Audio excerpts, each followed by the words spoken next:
The live TV, सच सबसे आगे।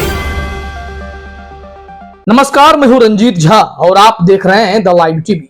जब मीडिया संस्थान सत्ता के आगे बेबस हो जाए तो लोकतंत्र के चौथे स्तंभ को यानी चौथे खंभे को भरभराने से कौन रोक सकता है, वो भी इस दौर में जब तमाम मीडिया चैनल्स अब गोदी मीडिया बन चुके हैं। दूसरी तरफ अखबार भी सत्ता के आगे इस कदर नतमस्तक हो रखे हैं कि एक धमकी से डर सहम जा रहे हैं और अपने ही पत्रकारों को पहचानने से इनकार कर देते हैं या फिर उस पत्रकार को नौकरी से निकाल देते हैं। तो लोकतंत्र का चौथा स्तंभ खतरे में नहीं पड़ेगा तो क्या होगा। और इसी कारण से शायद यह कहा जाता है कि भारत में पत्रकारिता अब गुलामी की जंजीर में कसी हुई है। इस वजह से फ्रीडम ऑफ प्रेस में हमारा स्थान 180 देशों की तुलना में 161वें पर पहुंच चुका है। दरअसल यह पूरी व्याख्यान जो है दैनिक भास्कर अखबार को लेकर है। अचानक से दैनिक भास्कर सुर्खियों में इस वजह से आया क्योंकि भारत सरकार की मंत्री स्मृति ईरानी ने दैनिक भास्कर के एक पत्रकार को धमकी दी, चेतावनी दी कि आप हमसे सवाल पूछकर हमारी जनता का अपमान मत कीजिए। और उसके बाद दैनिक भास्कर भी स्मृति ईरानी को खुश करने के लिए एक ट्वीट करता है और उस ट्वीट में उस पत्रकार को अपना एम्प्लॉय बताने से इनकार कर देता है। और शायद इसी वजह से स्ट्रिंगर हायर किए जाते हैं ताकि मौके पर बिना डॉक्यूमेंट्स के जिस स्ट्रिंगर को वो रखते हैं उन्हें अपना मानने से इनकार कर दें। खैर, ये खबर आप सब जानते हैं, इसमें हम आगे भी चर्चा कर लेंगे। लेकिन यहां पर डरी हुई पत्रकारिता दिखाई पड़ रही है और सवाल इस वक्त यह है कि दैनिक भास्कर ने एक और कांड किया है, अपनी ही खबर को डिलीट किया है। वो भी खबर सत्ता के खिलाफ जा रही होगी, शायद इस वजह से। ओडिशा के बालासोर में हुए रेल हादसा अभी किसी के जहन से मिटा नहीं है। इसमें सरकारी आंकड़े कहते हैं कि करीब 300 लोगों की मौत हुई है, 288 से ज्यादा और 1000 लोग घायल हुए। जबकि दैनिक भास्कर ने एक ग्राउंड रिपोर्ट की, पता लगाने की कोशिश की कि वहां पर क्या हुआ। चश्मदीद के हवाले से भी आंकड़े जुटाने की कोशिश की, लिस्ट कहां गायब है, इसे गंभीर रिपोर्ट तैयार किए, पब्लिश भी किया, लेकिन वो रिपोर्ट फिर डिलीट हो गई, ट्वीट डिलीट कर दिया गया। अब इसको लेकर सोशल मीडिया पर दैनिक भास्कर से तीखे सवाल पूछे जा रहे हैं कि पत्रकारिता की गरिमा को आप क्यों गिरा रहे हैं, यह ट्वीट डिलीट क्यों कर रहे हैं। इससे पहले स्मृति ईरानी और पत्रकारों के बहस को लेकर दैनिक भास्कर के स्टैंड की आलोचना तो चल ही रही थी। अब चर्चा में उनका यह ट्वीट है, वो खबर है जिसे प्रकाशित करने के बाद फिर से हटा दिया गया। ये डिजिटल पर प्रकाशित हुआ था। जरा देखिए वो हेडलाइन खबर क्या थी जो दैनिक भास्कर पर उपलब्ध नहीं है। रणविजय सिंह ने यही ट्वीट किया है, दैनिक भास्कर का वो स्क्रीनशॉट। इसमें लिखा हुआ है दैनिक भास्कर ने ये ट्वीट डिलीट क्यों किया। दैनिक भास्कर की खबर क्या थी, कोरोमंडल एक्सप्रेस वाले हादसे की तस्वीर है और उसमें यह लिखा गया है 288 नहीं 1000 लोग मरे, प्रशासन झूठा या चश्मदीद गवाह, बालासोर ट्रेन हादसे के बाद अपनों को ढूंढ रहे लोगों की लिस्ट कहां।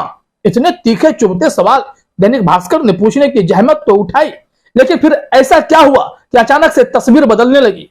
दैनिक भास्कर के मालिक को मैं जानती हूं, मैं उनसे शिकायत करूंगी, यह लाइन काफी चर्चा में है। स्मृति ईरानी ने कहा था कि मैं उनसे शिकायत कर दूंगी, यह धमकी थी एक पत्रकार की नौकरी को खा जाने की। लोग ऐसा कह रहे हैं और ऐसा हुआ भी, दैनिक भास्कर ने वही किया। और अब इस खबर के बाद तो यह पुष्टि हो रही है कि सत्ता के आगे दैनिक भास्कर भी बेबस है, क्योंकि दैनिक भास्कर भी जांच एजेंसियों के रेड से अछूता नहीं रहा है।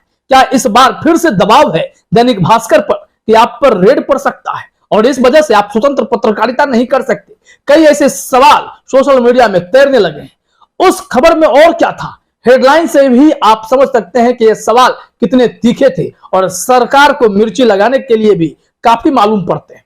इस खबर का स्क्रीनशॉट सोशल मीडिया पर तैर रहा है। थोड़ा सा और हमें मिला है, वो भी हम आपको पढ़ के सुनाते हैं। इंट्रो में समझ में आएंगी चीजें कि दैनिक भास्कर को यह खबर डिलीट क्यों करना पड़ा है, क्या ऊपर से ऑर्डर आया था। मुकेश कुमार नाम के एक ट्विटर यूजर ने पूछा, have you deleted this story, Dainik Bhaskar को टैग करते हुए। If yes, why, I am not able to find it in the app में मुझे ढूंढने से नहीं मिल रहा है। खबर में देखिए हेडलाइन वही है, यहां तक 3 मिनट 45 सेकंड का एक वीडियो क्लिप भी तैयार हुआ था। अब भास्कर एक्सक्लूसिव में लिखा हुआ है 288 नहीं 1000 लोग मरे, प्रशासन झूठा या चश्मदीद गवाह, बालासोर ट्रेन हादसे के बाद अपनों को ढूंढ रहे लोगों की लिस्ट कहां है? और अब जरा खबर में भी देखिए, इसी स्क्रीनशॉट में इंट्रो में जो लिखा हुआ है, हमने एक बोगी से करीब 80 से ज्यादा लाशें निकाली। जनरल डिब्बों का हाल देख ऐसा लग रहा था मानो उसमें सवार कोई नहीं बचा होगा। किसी का हाथ, किसी का पैर नहीं था। कम से कम 1000 लोग मरे होंगे, सिर्फ 288 नहीं थे। सरकार को सब पता है। मैंने अपने हाथों से शवों को लोड किया। मौके पर ना पुलिस थी, न प्रशासन, न नेता और न ही कोई मीडिया वाला। हमने जो देखा वही बता रहे हैं। ये कृष्णापुर के रहने वाले 3 लोग अलग अलग शब्दों में यही कहानी बयां करते हैं जो 2 जून की शाम में कोरोमंडल एक्सप्रेस हादसा के दौरान घटी थी। उसके ये चश्मदीद हैं। इन्होंने अपने हाथों से लाशों को निकाला और उस वक्त नेता नगरी भी वहां मौजूद नहीं थी। और ये गंभीर रिपोर्ट है। इस रिपोर्ट को दैनिक भास्कर को डिलीट करने के लिए किसने कहा? पत्रकारिता अगर वो कर रहे थे, और यह पत्रकारिता में जो स्वतंत्रता होनी चाहिए, खबरों की निष्पक्षता होनी चाहिए, सत्ता से चुभते हुए सवाल होने चाहिए थे, वो सब कुछ इसमें दिखाई पड़ रहा था। फिर ऐसा क्या हो गया कि अचानक से दैनिक भास्कर सत्ता के आगे बेबस नजर आने लगा? सबसे पहले तो यह ट्वीट खबर भी डिलीट कर दिए। उसके बाद आपने देखा कि दैनिक भास्कर के एक स्ट्रिंगर रिपोर्टर का कैमरामैन यानी सहयोगी कह ले, वो भी फोटो जर्नलिस्ट ही कहलाएंगे, विनोद यादव ने स्मृति ईरानी से एक तीखा सवाल क्या पूछ दिया। दैनिक भास्कर के पास शिकायत पहुंच गई। दैनिक भास्कर के मालिक तक बात चली गई होगी और उसके बाद उस स्ट्रिंगर को भी अपनी नौकरी से हाथ धोना पड़ा। इतना ही नहीं, उस स्ट्रिंगर के साथ जिन्होंने सवाल तीखे पूछ दिए थे, उन्हें तो पहले ही दैनिक भास्कर ने कहा ये हमारा आदमी नहीं है, हम इसे नहीं पहचानते। अब आपको यकीन नहीं होगा, वो ट्वीट आप जरा अपने स्क्रीन पर देखिए जिसमें स्मृति ईरानी को टैग करते हुए दैनिक भास्कर ने एक सफाई देने की कोशिश की है। दैनिक भास्कर ने लिखा, केंद्रीय मंत्री स्मृति ईरानी और एक पत्रकार के बीच बहस का जो वीडियो सोशल मीडिया पर वायरल हो रहा है, उसमें विपिन यादव नाम का जो पत्रकार खुद को दैनिक भास्कर का रिपोर्टर बता रहा है, वह गलत है। अमेठी लोकसभा के इस क्षेत्र में दैनिक भास्कर का कोई अस्थायी पत्रकार कार्यरत नहीं है। यहां दैनिक भास्कर अपने स्ट्रिंगर नेटवर्क से खबरें देता है, लेकिन विपिन भास्कर के स्ट्रिंगर नहीं है। यह दैनिक भास्कर का स्पष्टीकरण है जिसमें साफ तौर पर डर दिखाई पड़ता है, सत्ता के आगे बेबसी दिखाई पड़ती है। इस ट्वीट में लोकतंत्र का चौथा स्तंभ भरभराता हुआ आपको नजर आएगा, क्योंकि जब ऐसे समय में किसी ने निर्भीक पत्रकारिता करने की कोशिश की, स्मृति ईरानी से सवाल पूछ दिया, तो उस वक्त दैनिक भास्कर अगर अपने एम्प्लॉय के साथ खड़ा होता तो चीजें कुछ और होती। तो लगता कि नहीं, पत्रकारिता भी जीवित है।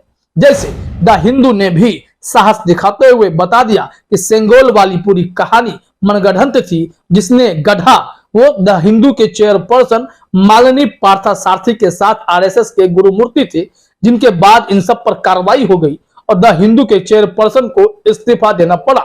ऐसी खबरें सोशल मीडिया में खूब तेजी से फैली। द हिंदू ने पत्रकारिता की साख बनाने के लिए अपने चेयरपर्सन को पद से हटाया और यहां दैनिक भास्कर ने खुद की जान बचाने के लिए सत्ता के आगे दंडवत होकर उस पत्रकार को पहचानने से इनकार कर दिया।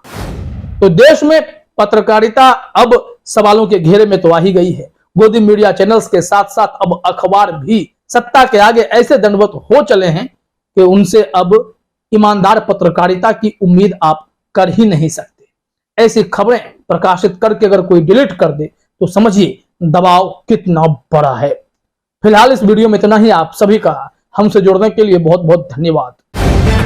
द लाइव टीवी, सच सबसे आगे।